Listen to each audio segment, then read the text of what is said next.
My guest today, Simone Adams, is a lifelong adventurer who... I'm going to start that over. My guest today, Simone Adams, is a lifelong adventurer whose love for the outdoors began as a kid splashing in creeks and camping under the stars. She's hiked southern trails, road tripped the Pacific Northwest for 3 months with a dog and a cat in tow, and taught herself how to kayak, paddling solo just 2 months later to celebrate her 44th birthday. Recently certified as a level 2 kayak instructor, Simone continues to push her own boundaries on the water while leading others to find their place outdoors.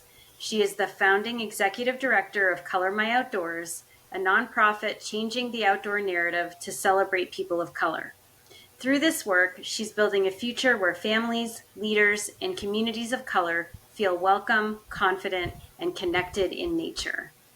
Thank you for being here, Simone. Thank you. So, when I say discomfort zone, what does that mean to you or bring up for you? We'll get started there.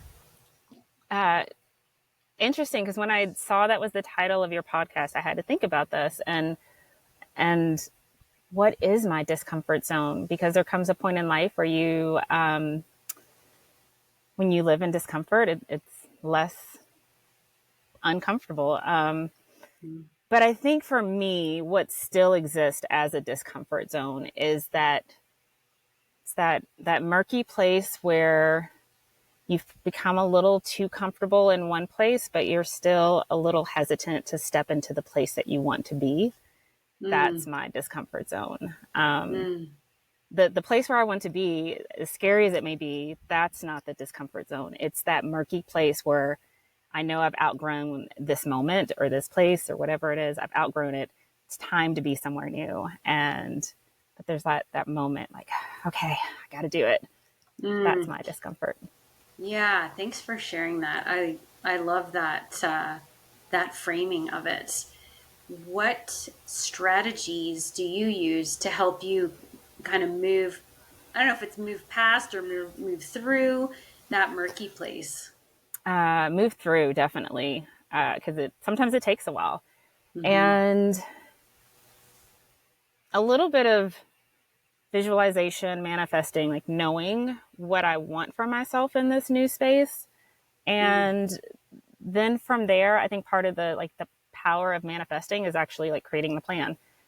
Some people think that it's just wishing, but you got to create the plan and work the plan. So for me, creating a plan actually often looks like putting something on paper, whether it's I'm writing it in my journal and just working through the emotion of it, or it's something more concrete that I need to detail out the steps and write down how I get from point A to point B. But I am that person who, as much as I love doing things sort of free flow, there is a type A part of me that has to write it down. Just for the wind. Hold on just a second. Saw that. Yeah, you're good. Okay. Yeah, do you journal on a daily basis, or is that a consistent practice for you? It is consistent, mostly daily, but not all the times. And sometimes it's I don't know, maybe seasonal. Like I will go through a period of time where I don't journal. Usually when I'm not wanting to confront something, maybe I know that I've been in my comfort zone too long, and I don't want it to show up on the page. Sure. So yeah, when I'm hiding things from myself, I don't journal, but I do consistently journal. I've been doing it for a long time. It was a practice I actually developed to help deal with anxiety. And then now it's a practice that helps me get where I want to go and still process. I think part of the reason for anxiety was not having an outlet to process things that I was experiencing or thinking. And journaling is like downloading stuff off of your hard drive. So I do it often. Yeah. It sounds like you have built a lot of self-awareness. You know, when you say, you know exactly when you're not journaling, it's because you're hiding something from yourself. And so then how did you build your self-awareness around that? And when you notice that, do you challenge yourself to journal? Do you just kind of wait until you're, drawn back towards it? Can you say more about that? Quick pause so I can tell you about something that's been described, not by me, but by real paddlers, as life changing, brain changing, and in one case, which is my favorite, Justin, a participant, told his youngest brother who just graduated from high school that he should just skip college and take this course instead. It's called Mental Agility Mastery, or MAM, my 8-week program that helps you regulate your nervous system, calm fear, and show up to the river and your life with way more steadiness, clarity, and joy. But don't just take my word for it. Sean also wrote, "You've given me a gift to share with others that's literally saving lives." Kim said MAM helped her feel more steady and joyful on the water. And Catherine said the community has been inspiring, motivating, and one of the greatest gifts she's gained. People talk about better sleep, better boundaries, better digestion. Yes, really. Less brain fog, more confidence, morning routines that actually feel good, and epiphanies that ripple into every corner of life. And one participant said something that I think captures the whole spirit of MAM. "I've learned tools I use every single day, not just for paddling, but for living." So if you're tired of spiraling, second guessing, freezing up, or feeling like your mind is working harder than you're paddling, come join us inside Mental Agility Mastery. You'll get practical tools, an incredible community, and a whole new way of showing up for yourself on and off the river. Because you're a Discomfort Zone podcast listener, you get a 20% discount. So go to mindbodypaddle.com/mental agility mastery and use code POD20 at checkout. That's mindbodypaddle.com/mental agility mastery and use code POD20 at checkout. Thanks, and let's get back to the episode. Yeah, and good questions. And now I have to like spill my secrets. So I actually don't. I think the self awareness has been a slow evolution, and so I can't pick the moment that I realized I am very self aware in a way that like therapy is hard for me because the therapist is like, oh, great idea. Like the therapist wants to learn from me. But it's still a way to process, right? It's still like sometimes I just need to talk it out. And it's the same for journaling. And so I don't know when it happened, but it has been a slow process because I remember younger versions of myself that really didn't know how to cope with, for example, I'm an introvert, but I didn't know this until I was well into my 30s because all of my friends were extroverts, my family were extroverts. And so I thought that was the way I was supposed to function and didn't honor that. No, I actually need time by myself to recharge. So yeah, there was a younger version of me, not self-aware. And then there's that process of evolution. And when I find myself going through a period where, say, I'm not journaling and I know that for a minute, I'm not aware of it. And then I'll realize, oh, I'm not journaling and this is what I don't want to deal with. And I make a decision. Do I need to deal with it right now? And I need to like really sit down and journal, or is it okay if I just give myself some space and some grace and wait until the moment hits me when I'm ready to confront it? So it varies. Yeah. I think I love that you shared that. And there is something, I think, well, I can only speak for myself, but as a type A personality also, there's been times where I've pushed myself, to your example of you thought being an extrovert was how you're supposed to function. Sometimes I could put pressure on myself, like to paddle certain rivers because I should, because I was a pro kayaker.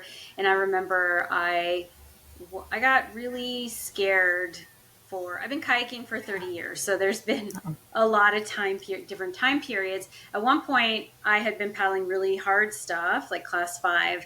And then I got scared and I just wanted to paddle class 3. And I did that for, I don't know, like maybe a couple of years. And I remember the moment when I was on a class 3 run and it just hit me like, I actually want to be scared again. Like I want that challenge.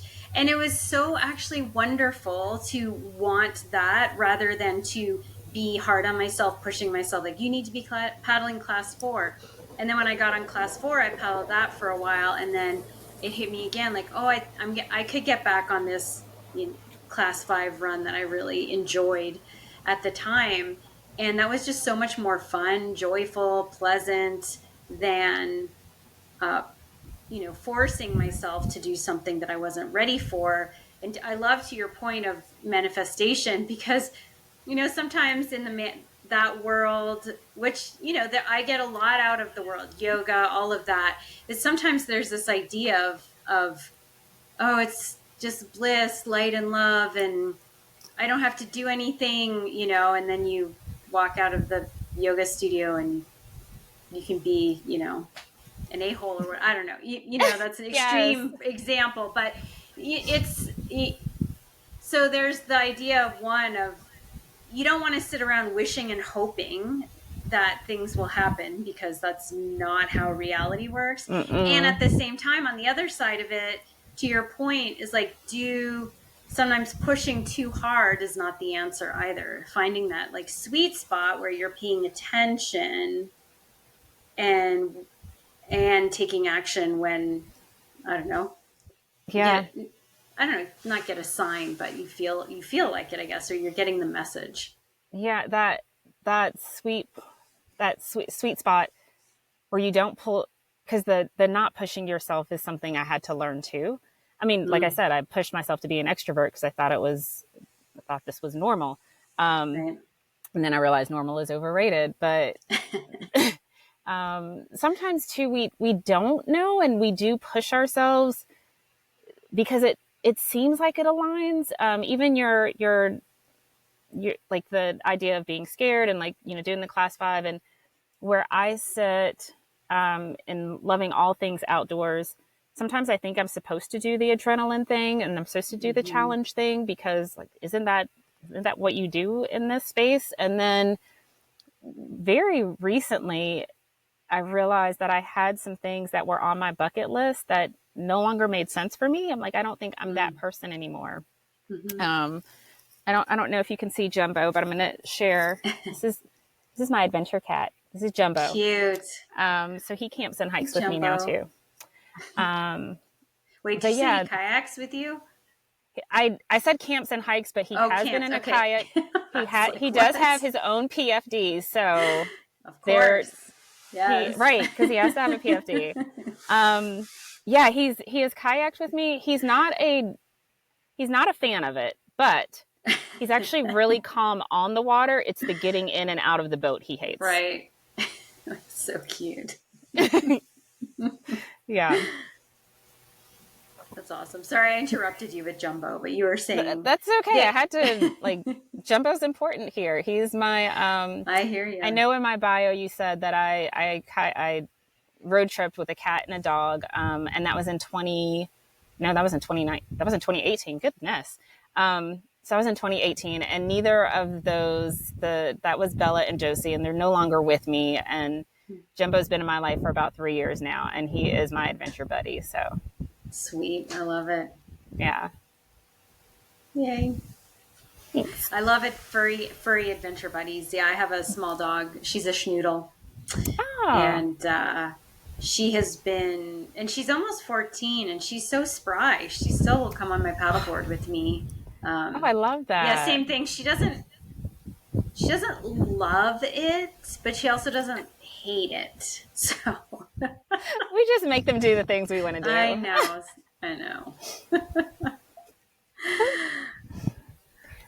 Yeah, and you were saying that you were talking about that, there can be, I don't know, pressure, or there were things on your bucket list that are no longer on there, that because maybe you don't need to do all the adrenaline stuff. I don't. Also, age has played a little bit of a role in what I want to challenge myself with. Sure. But I was thinking, so when I first met you, I was like, well, I need to learn how to whitewater kayak and go off of waterfalls. And now I'm okay with not going off of a waterfall. I'm happy to Sure. whitewater kayak, but I don't think I need to go off of a waterfall. Right. Well, yeah.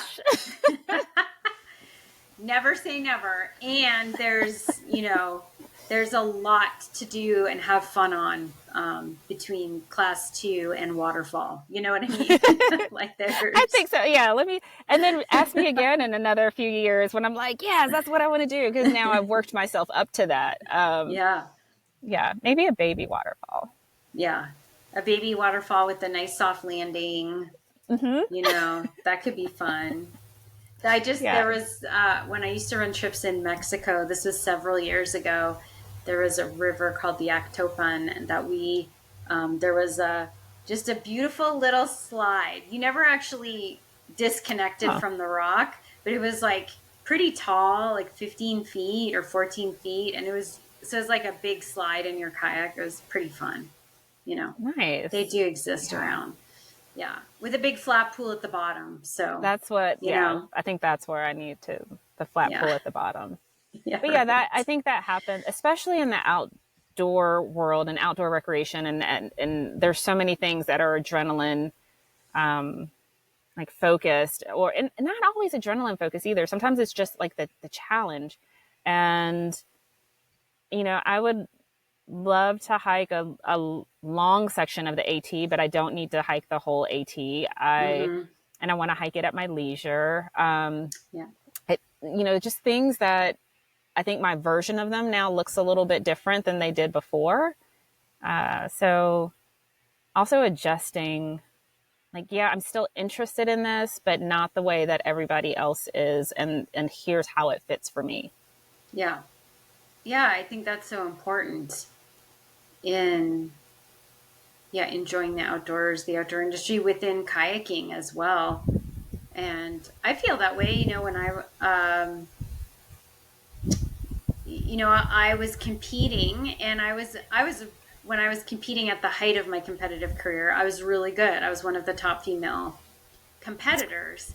And I really didn't love competition. I loved everything Mm, around competition. I loved the community, like competing at the world championships is so fun. You meet people from all over the world. You get to paddle together, meet each other, have fun. I love the training because I love kayaking. But the actual act of competition was always my discomfort zone. And of course, there's things there for me to learn, right? And grow. There was all, bless you. so sorry. You're good. Yeah. There, there are always things there for me to learn and grow. And so then when I started teaching, I was like, ooh, it was really, I felt it. I love seeing others progress and sharing what I know, and holding space for people to actually, Yeah. that's important for me to have people show up just as they are, not needing to feel like they need to run the NAR, quote unquote NAR, Yeah. to like have fun. And so I know that's and that's from my understanding of Color Outdoors, that's what you're doing for folks of color in the outdoors is show up as you are. And it Yeah. doesn't have to look a certain way.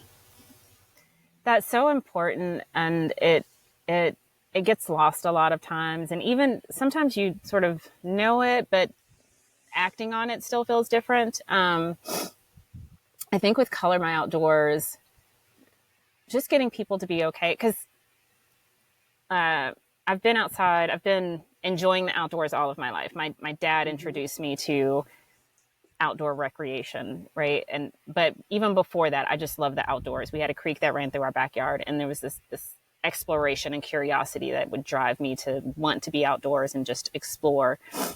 And then as an adult, or even as a young adult, camping and hiking and sharing that with other people who look like me would often be concerned. Like, we don't do that.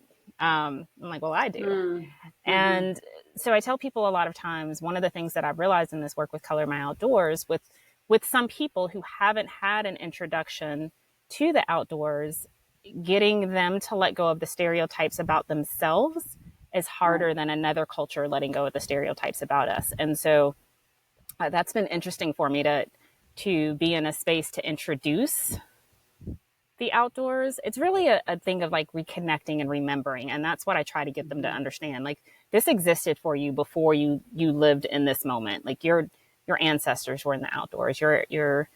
You there was a connection to the land, and we've most of us have become disconnected, and so it's reconnecting. And that helps some people get past that moment of thinking that something doesn't belong to them. But also, it is just showing up however you can and however makes sense for you.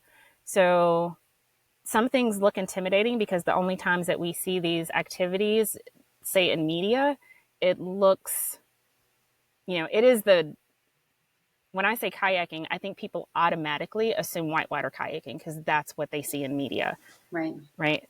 And Yeah. so then to explain, like, no, it's my first trip was on a Blackwater river that my first solo trip was on a Blackwater river that I even had to learn myself what a Blackwater river was and that there was no current and I had to do all the work of paddling. And so learn my lesson there. But letting people know, like, there are stages to this and it can look however you want, and you can come to this in however feels comfortable. You don't have to go and buy all the latest gear to start out, because trust me, once you get into it, you're going to spend way too much money on that gear. Right. But just stepping into it, what's comfortable for you, and just showing up in whatever way makes sense for you, and then getting other people to understand that's how we introduce people to this as well. And so Yeah. not shaming somebody for not having the right shoes. Now, granted, don't wear shoes that are dangerous, but you don't have to have hiking shoes to go on a hike. You Right. can wear sneakers, tennis shoes. Yes, you still need a PFD, but it doesn't have to be the most expensive one at the store. You can go to Walmart and get a PFD. And Mm-hmm. so it's understanding there are different price points, and finding that entry point for people is really important. Yeah, agree.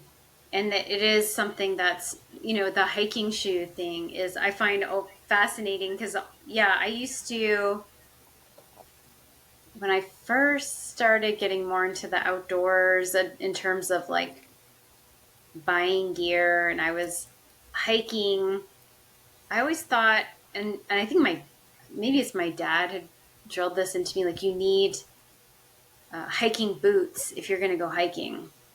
And so at first I would always buy hiking boots.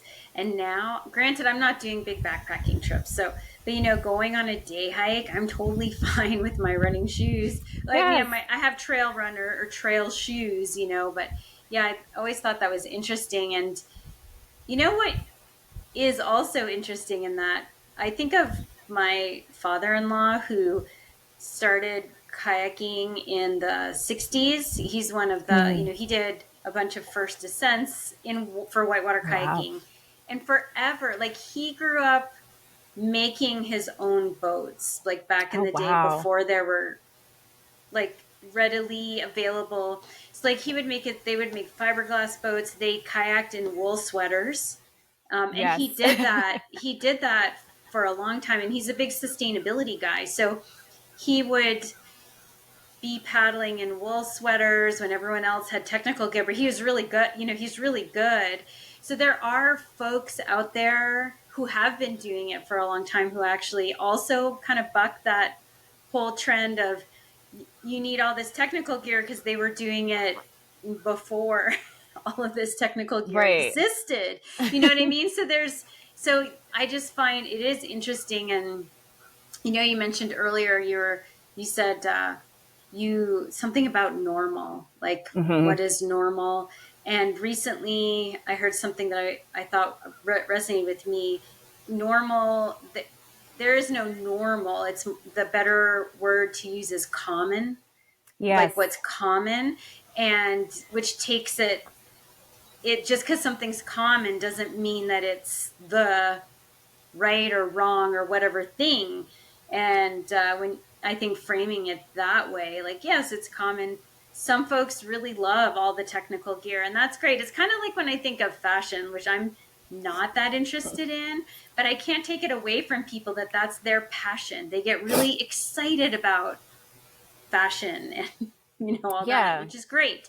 Same thing with folks who get really excited about gear, and it is not although it might be common to have technical gear, it's not what you need. You can do all of this stuff with, like you said, a PFD from Walmart, and then yes, maybe as you get more experience, maybe you'll be like, this one isn't as comfortable. Maybe I would like to upgrade to something else now that I have Right. more knowledge.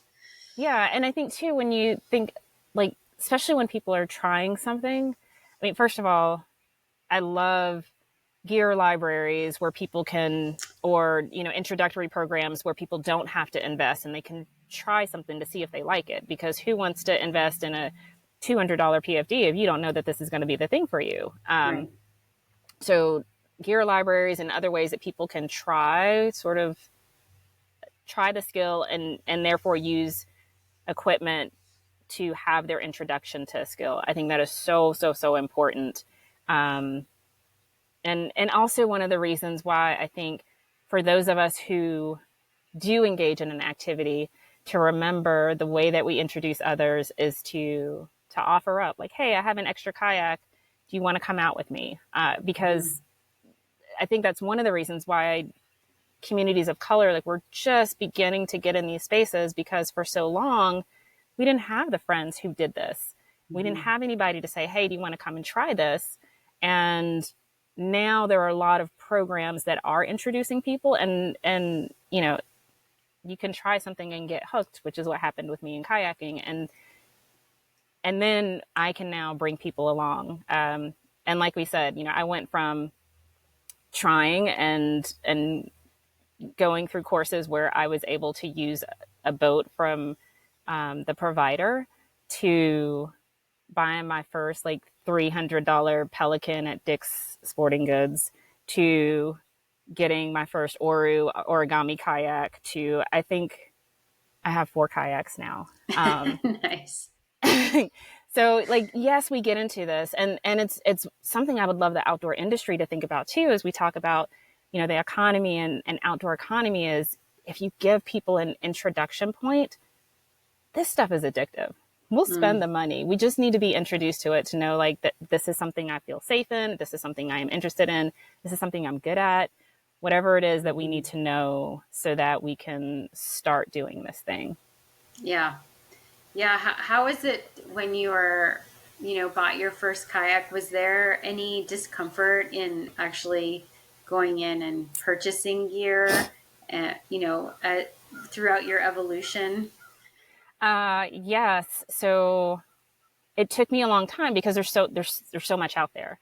So Mm-hmm. I can go down rabbit holes on the internet, and I did, trying to research and like, what's a good beginner price point kayak? Because at the time I knew I liked it. I didn't know how much of it I would do, and so I didn't want to spend a lot of money, but I wanted to have more access to it. And reading articles, watching videos, and I wish I could tell you who it was, but I remember it was finally a video that I found. It was a gentleman who owned a kayak store, and he took out 5 beginner kayaks and talked through each one. How comfortable is it? How stable is it? Does it do the thing? And he owned a kayak shop where he didn't sell any of these, but he explained, if I can get you into your beginner kayak, eventually you'll make your way to my store and you'll buy these upgraded kayaks. And he was totally right. But he gave me what I needed to feel comfortable, to say, okay, this is the kayak that I want, that's going to make me feel comfortable. And I actually really did love that kayak for a long time, until where I'm at now. And for the distance paddling that I've done, I should not probably use that word, because I know there are people paddling much further distances. But for me, it became too heavy and too cumbersome. So Yeah. I realized, okay, I'm past this one, and I want something else, especially when I need to be able to maneuver quickly. And so And so then I upgraded, and I also struggled to get it. I have a pickup truck, and at the time I wasn't putting it in the bed. I was putting it up on the roof, and I didn't have the arm strength after I've been paddling all day to get that kayak up there. And so I then found the Oru kayak, and Mm-hmm. being able to fold that up and just throw it in the back seat changed things for me. And so now I kayak more often. It's not the right price point for some people, and maybe others. I know a lot of people have looked at me in that thing and been afraid for me, and I'm like, no, it's a legit kayak. It works really well, but Yeah. it's what works for me Mm-hmm. because of the mobility of it. And I kayak more because it's so convenient for me to take wherever I need to go. Yeah. Yeah. And you're really pointing, you're pointing to, again, the gear piece, you know, and finding what works for you Yeah. without feeling like you need, like you should have something. Also, it is the discomfort of all of it. It is a challenge, and it's tough in the outdoor industry because the boats because gear is expensive to make a lot of the time. There's kayaks, there's molds that you like for plastic kayaks, there's molds. It's just there's a lot that goes into it. Design, molds, materials, all of the outfitting and all. This is for especially whitewater kayaks. Yeah. And and that, and I don't have an answer. Like the gear libraries are one. You need folks who are really motivated to run it and have the time or make it sustainable. There's the cost of all the gear, because kayaking, it's the boat, the paddle, the PFD, the car, as you just Yeah. mentioned, or racks, right? Yep. Like racks are $500, for a Yes. and so, yeah, on the one hand, having been in the industry a long time, I know that that the industry right now is struggling, and it's not like there's not huge. People think there are huge margins on some of this stuff, and there actually aren't. And then Yeah. on the other, so it's like, how, and it's for whitewater, for time whitewater kayaking specifically, it's also a very niche market. Like you look at mountain biking, it's like huge, climbing huge, kayaking small compared to that. So it's, I don't know. I don't Yeah. know what I you've think discovered in your work and your advocacy. and you're right. Kayaking is a little bit, well, even though I told you I have four kayaks now, because I think once you find the boat you like, you're less likely to you can stay with it for a while. Yeah. So my last one that I bought was when I was getting my kayak instructor certification. My Waru is 12 feet, and I needed something that was 10 feet or under for the L2. And I also knew that I wanted to do a little bit more, but I wasn't ready for a whitewater kayak, and nor was I ready to spend all the money on a new kayak. And so I went on Facebook Marketplace, which was again intimidating because now I'm moving into a different type of kayak that I don't really know very well. And what do I do? And on Facebook Marketplace, I don't have as much choice. I'm looking at what's available. But I did buy a Jackson Karma, so a hybrid sort of creek Nice. thing that works for me in where I am right now, right? This is where I am in my journey on the water, and I love it. I'm still trying to stay straight. It definitely wants to turn me around, and I'm like, no, Yeah. what did I do wrong? But I was able to get my L2 in, so there's that. I did good enough, but that process of trying to figure out when I was moving to the next thing, it was so hard. But now that I have it, so I've got my 12 foot that I can take on rivers and up to class twos, the Oru. And now I've got this creek hybrid, and so I'm good for a while. And so I think that's part Mm-hmm. of the thing that happens with the industry a little bit is once we spend a lot of money on gear, you do get to a point where you don't have to upgrade for a while. Yeah. And then And then, economy woes, you have to make decisions about what to spend money on. And this definitely becomes like one of those luxury items. Even, and, it's not luxury price, but it's just luxury in terms of it's not necessary. Yeah. So yeah, that's, sort of those economy woes, but it, investing in good quality stuff. That's the other thing, is when things are made really well, you don't have to keep buying them. So if I had bought something at Walmart, I would have had to buy more. But when you buy quality, and please, industry, don't start making poor quality stuff. That's not what I'm saying. Oh, no. But they do last you. Yeah. No, it's true. That's what's tough about the kayaking world. I would say it's a discomfort, because in the bike world, you can upgrade lighter, you can upgrade components to an existing bike. Like, there's so much in that, and kayaking. Yeah, once you have a solid plastic boat, it lasts for years. Yeah. Yeah. So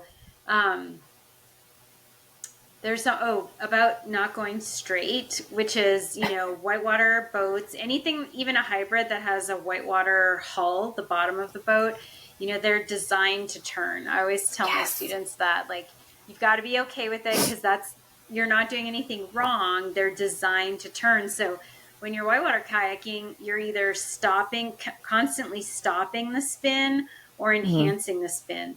Like when we talk about paddling forward, it's actually like micro movements of stopping the spin, which when you get, good and have experience with it, yes, it feels like paddling forward, but it's never actually paddling forward. Not like a sea kayak that's like super long and has a displacement hull that's more designed to displace water and like go straight. So what has been a discomfort zone for you in getting more folks out on the water? You talked a little bit about kind of, these are my words, debunking the stereotypes they have about themselves. Yeah. Is there anything else that comes up for you that feels uncomfortable, or where you're faced with challenge?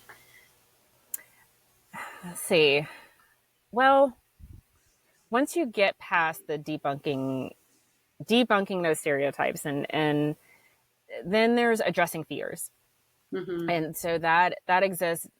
That's very real it's for all people. And then for communities of color, there are additional fears added on to the general fears, right? And some of those fears are passed down to us, generational trauma.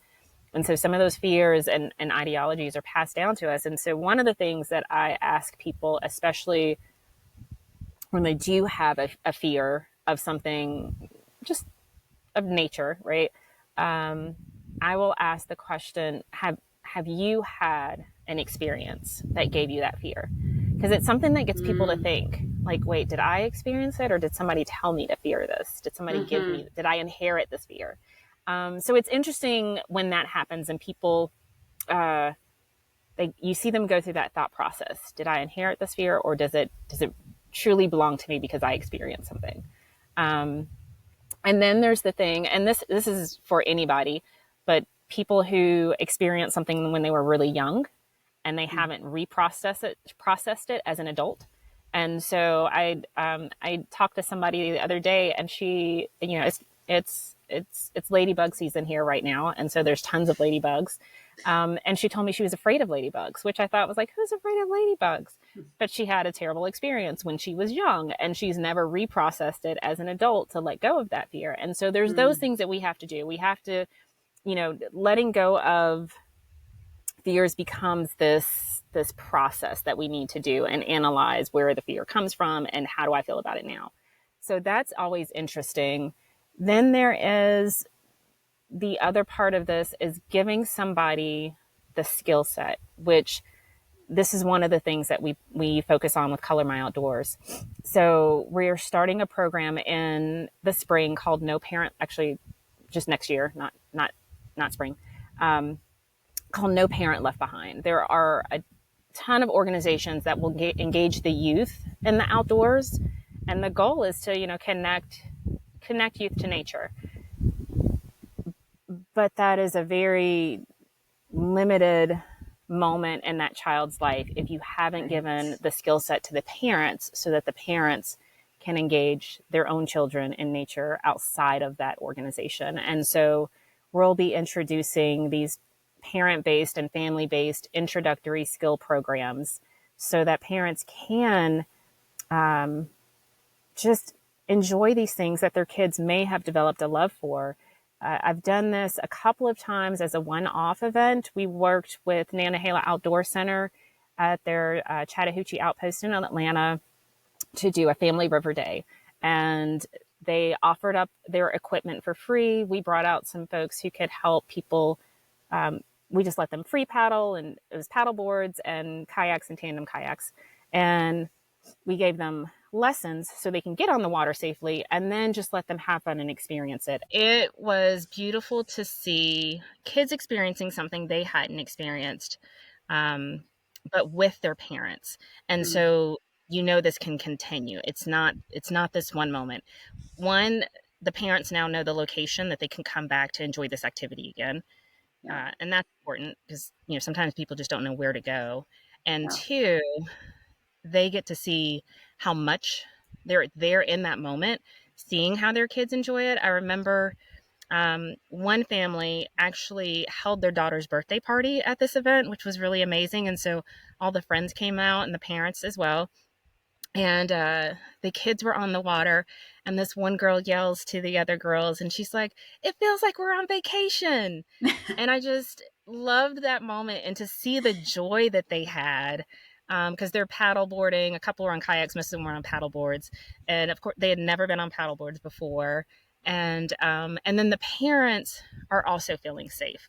Yeah. So the parents can see what their children are doing, and then the parents are learning how to paddleboard Yeah. because you know in order for a family to engage in something like that without the parent having the skill, the options are to always let them go off with a third party to do it, Right. or the thing most parents are not going to do, to let the child go by themselves and the parents on shore.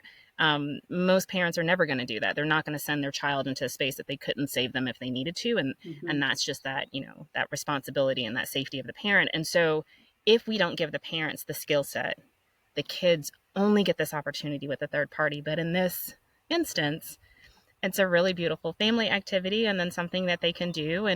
Um, and then it becomes something like, instead of the amusement park, it's like, oh, let's go paddleboard on the Chattahoochee. Yeah, that's awesome. It sounds like a great event. Thanks. Yeah, love that. Love the joy. And it's true when you said that, it feels like on vacation. That is the beauty of it, right? It It is. is like a space getting outside away from like what's normal. Actually, if we bring it back to what we were talking about, and just giving your mind and body a break. Yeah. Yes. Yeah. Yeah. And I mean, I love being outdoors. It is, for me, it's a bit of a sanctuary. Like, it's just Hmm. get rid of, not have to deal with all the things. But for parents, it's a great way to get their kids off the screen and yet still engage them. And it's full body movement. I mean, there's so many benefits of being outside, and just the norm, or the common thing, has become so different. And we're, like I said earlier, we're so disconnected from the land, and we're so Yeah. attached to devices. And to have this moment and share this moment with somebody who has been functioning in that common space for so long, they didn't even realize that these options were available to them. And that's what's really beautiful, because I think for most people that I've seen, once you introduce them to the outdoors, if you introduce them in a way that feels safe and joyful, they will continue to do it.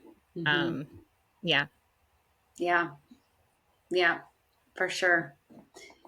There's something, hold on, that you said. Oh, what I was thinking also is I also think introducing more folks to water sports also creates like water awareness, water safety. Oh yeah. That's such good information for people to know, because I mean, I remember when I was younger and I was just introduced to whitewater. I was working at a local rafting company. I was in my late teens, early 20s, and I decided to take my younger brother who was young at the time and his friends. I was like, let's go swimming in the river. It's super cool. And now I think back about that, and I was just really lucky that nothing, like we were swimming across the current in a very narrow spot. Um, but still, I mean, I think back before I knew much about water safety, and that whole moment, I'm like, what was I thinking? Well, I didn't know. I didn't Right. know what I didn't know, even though I had just started working at a rafting company. I was working in the kitchen, so I was not raft guiding, was not glamorous, um, and so yeah, just having water, because yes, people will go down by the river to fish, to like hang out, to wade, and then Mm-hmm. you think, then having a knowledge of like what to do. Anyway, I think that's really good. Or even reading the water, understanding current, even just a Yes. little bit, is such a beautiful skill. I remember Yeah. someone told me, oh, you're learning as a raft guide, you're learning to read water. It's such a cool skill that not everyone develops, and you look at a flowing water and you see something different than other people. I just thought that Yeah. was really cool. It's like a little form I, of magic. yes, I loved that learning to read the water has been so empowering, I think. And it does feel magical. You know something. You see what's not there, which is really, really cool. Yeah, exactly. And I hear all this recently. I've been listening to, I don't know, books about organization leadership, neuroplasticity. People talk a lot about pattern recognition, AI, like pattern recognition. It's so important. Well, part of learning to read water is pattern recognition. So you're actually strengthening or flexing that muscle of the mind to be able to recognize patterns and be able Yeah, to navigate them, which is pretty cool. Like that came to me this year. I was like, reading water is pattern recognition. And so it maybe, is. I don't know, I don't have science to back me up here, but it could be helping in other cognitive functions in terms of pattern recognition in other areas of life. I like that idea. Hey, thanks for listening to the show. I've got some fun and meaningful gift ideas for you this holiday season. I believe in giving the gift of experience, in giving something that is game changing in courage, confidence, and flow. And I invite you to go to mindbodypaddle.com and check out the different programs I have that would make incredible gifts for your favorite paddling buddy or adventurer, including a subscription to the Mind Body Paddle community, an amazing group of women paddlers. Uh, Maybe it's private coaching, 1 month, 3 months, or 6 months of accountability, of mental agility work, of growth, inner growth, and paddling skill growth. Or maybe they'd really love a day of private instruction on the water in 2026. You can purchase a day now, and they can schedule it whenever they'd like to in 2026. And of course, there's Mental Agility Mastery 8-week course coming up at the end of January, which is a live online course, super powerful. Again, a lot of inner growth, mental agility, courage, confidence, and paddling skill, of course. And, or maybe your favorite paddler is struggling with their role in the pool and they could really use 30 minutes or 60 minutes of video review online, one on one with me, to help them really nail their role and feel confident going into next season. So, again, I've got lots of different options for you. Go to mindbodypaddle.com. Email me at anna@mindbodypaddle.com if you have any questions. And thanks for considering giving the gift of courage, confidence, and flow. Okay, do you have a question for me, Simone? Yes, I do. Um, so we met a few years ago at the Women's Paddle Fest at Nantahala Outdoor Center, and that was such a powerful weekend for me.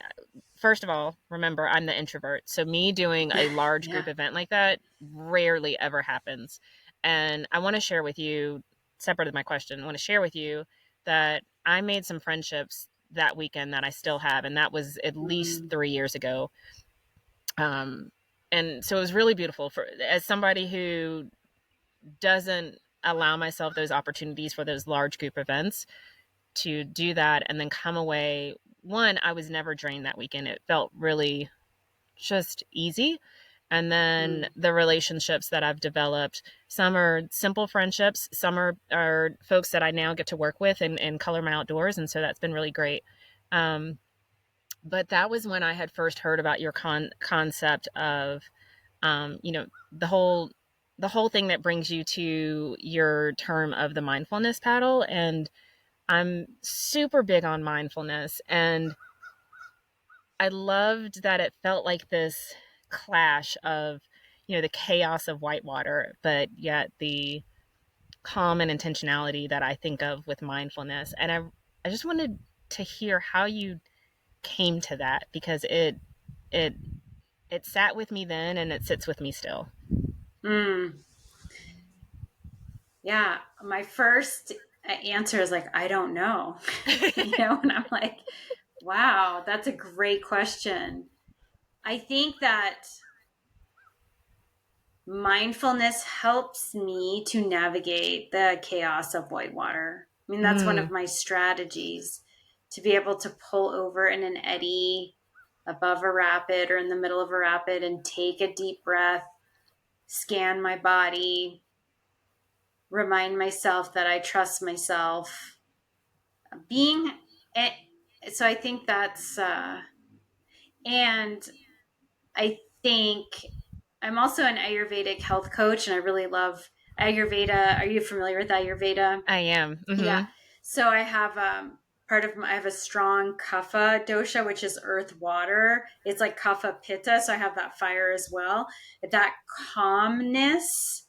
I mean, a lot of sometimes people are like, "Do you get excited because you're so like mellow?" In like that's one of my superpowers, is to be able to stay calm. But it's just I feel like part of my constitution of like I'm not gonna. It also means that sometimes I move a little slower, but having that calm Hmm. presence, taking time to assess, and not making a huge deal out of it. Now, I say that, and I'm sure my husband would have plenty of examples where I move too fast. Like, so I don't know.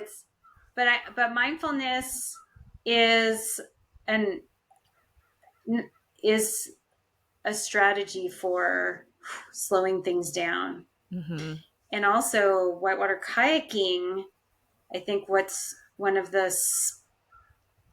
makes it special is that it brings you into the present moment. You can't be, I mean, if you're Yeah, thinking about that's like good. later dinner or the problem you have while you're running a rapid, you'll probably end up flipping or taking the wrong line and ending up on rocks or something like. But if you're present, clearing Mm, the mind of everything except the path that you're taking, and that pattern recognition, like focusing on the pattern recognition right in front of you, yeah, it helps you reading the navigate. signs. Yeah.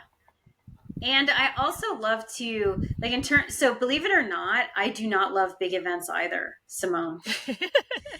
I rarely go as a participant to big events, and I love women's paddle fest. So being in that leadership position is actually more comfortable for me, and I like to.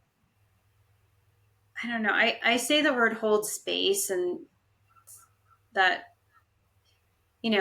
I think I know what that means, but like setting the tone and creating a space where folks can show up just as they are. Yeah, So, I feel more comfortable. I guess that's control freak part of me, of like setting the tone than like showing up in a space with a ton of people. I didn't realize I was an introvert either.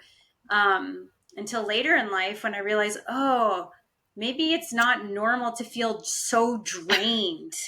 And like I Right. would get to points like in a big gathering where I wasn't really, I was fake listening to people, and I did not like that. I didn't like to be that person. That's not who I wanted to be. But I didn't have the capacity anymore. It was because I needed a recharge, you know? Yeah. Yeah, I think too, because the way that I think society understands an introvert as somebody who is shy, and Mm-hmm. shyness isn't my issue. I mean, it can come over me at times, but shyness isn't my issue. It's that thing of energy and the drain that I feel from being around large groups versus the rejuvenation I feel from being by myself. Some people are energized by the social interactions, and it's the Yeah. exact opposite for us as introverts.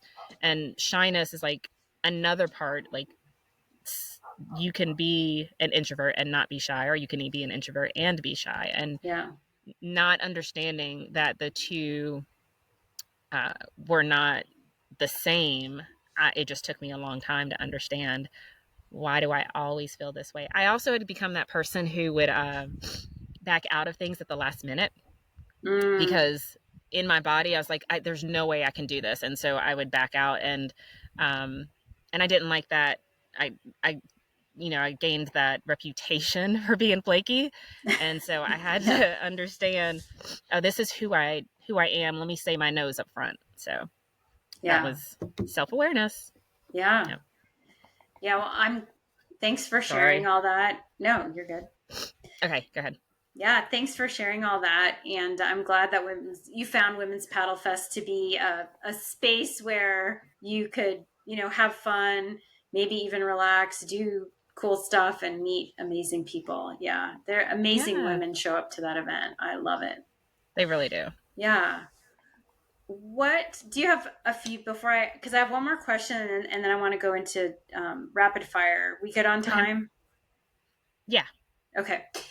So, what have you learned about yourself through navigating discomfort throughout your life and through, in the outdoors with outdoor activities, just in general, and in just navigating your discomfort zone? What have you learned about yourself?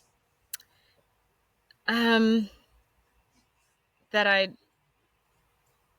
that the discomfort going into that place, that especially that unfamiliar place, is I need to keep doing it. Um, I When I'm too comfortable for too long, I will also become unhappy, or Mm, discontented, I think might be a better word. But I realize that the type of person I am not the type of person who feels good being constantly comfortable. mm-hmm, Some people need that, and that's fine. For me, I need to I need to be able to move with the flow. So we can put that on the water too. Like I need to be able to move with the flow. So I don't always want to be in the safe space, and I do want to go and um, be in new spaces, do things that I haven't done, do things that I don't know how the outcome is going to be. That mm-hmm, is that is actually how I thrive and how I stay mm, excited about life. And at the same time, there is fear before I get to each point, but I know that I have to move through that fear in order to just stay in a place where I enjoy life and I feel good about each and every day. mm. Love it. Thanks for sharing that. Mm-hmm. Okay, are you ready for rapid fire? Yes, yes, yes. Okay. What's a morning ritual that sets you up for success? Staying in bed for a while so that I can think before I have to do. Mm, okay. What's a non negotiable self care practice? Being outside. Mm. What motivates you these days? Being outside. Nice. What do people get wrong about you? That I'm sweet and innocent. That's awesome. Okay, throughout the course of your life, have you felt like the underdog or the favored to win? A little bit of both, but maybe more often favored to win. Okay. hard moves in easy water or flooding? I prefer hard moves, but I think I find myself in the flood a lot. Yeah. Develop good skills in the floods, right? I Yeah. mean, yeah. Sometimes it's good to be in a flooding situation where you're not sure what to do and you choose something and then it builds confidence and trust in yourself, you know? Yeah, that's a good one. Okay, what's one word that describes your comfort zone? New? Hmm. Okay. Freedom through discipline or I do what I want. I do what I want. Okay, and then in one word, what do you hope your legacy will be? Do what you want. Oh, that's more than one word. Free. That's okay. Free. Love it. It's good. Free. Uh, Simone, do you have anything else you want to share with our listeners? Um, I want to invite listeners to learn more about Color My Outdoors because I think that this work, especially because we focus in the South, and this is just a place where communities of color are showing up in the outdoors, but still not getting the attention um, in mainstream media. And so to see the work that's happening here, we do a lot of storytelling. And so sharing the stories of folks who are out here doing the work. And I just want to do more to promote all the folks in the South who are already out here in the outdoors and leading more folks into the outdoors. And it just feels like a really beautiful thing that's happening right now. And I am honored to be able to give them a platform to share their stories. Mm. And what is the best way, or what are some best ways to get in touch with Color My Outdoors to learn more about y'all? Thank you. We are on the web at colormyoutdoors.org Okay. and on Instagram, LinkedIn, Facebook, YouTube as at Color My Outdoors. S on the end of outdoors. Um, Awesome. yeah, check us out. Yeah, and I'll put the links up in the show notes so folks can easily access those links. So Yes. I I really appreciate you being on the show. Thanks for having this conversation with me. And I look forward to getting out on the water with you again sometime. Yes, I am looking forward to it now, especially that I have my creek boat and I'm ready to do a little bit I know. more. Totally. Ready for have you paddled the Nana Haley yet? Yes, a couple In of times, and once in the creek boat, once in I don't remember what the other boat was. And then I've done their duckies many times, but right. So you yeah, know it. yeah, Yeah. I love it. It's a fun one. I do have a very funny picture when I was in the ducky of missing that last rapid before where they catch the picture of you. Yeah. Um, oh yeah, yeah. Yeah, we all have one. I think that I was rafting with a friend and my dog. I don't actually think you're supposed to take dogs, but anyways, we did. And I have a photo of my like mouth fully open, like, and it was just so funny. You gotta love those.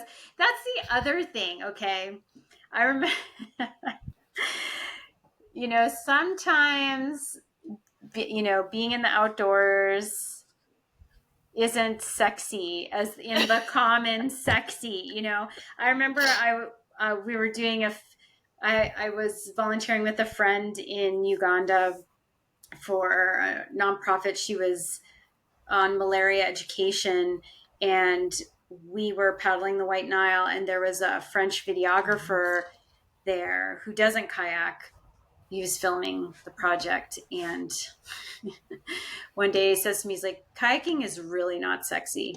He's like, you wear those nose plugs, you're all covered up, helmet, everything. And I was like, yeah, I guess, that's not really what we're Yeah, going for when you're in the middle of a rapid.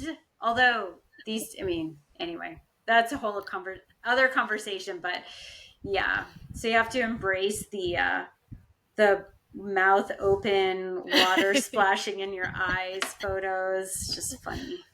right. You do. Yeah. Part of the fun. Okay, thanks, Simone. Thank you so much. This is so much fun. I appreciate it. Yeah, it's good to see you. Likewise.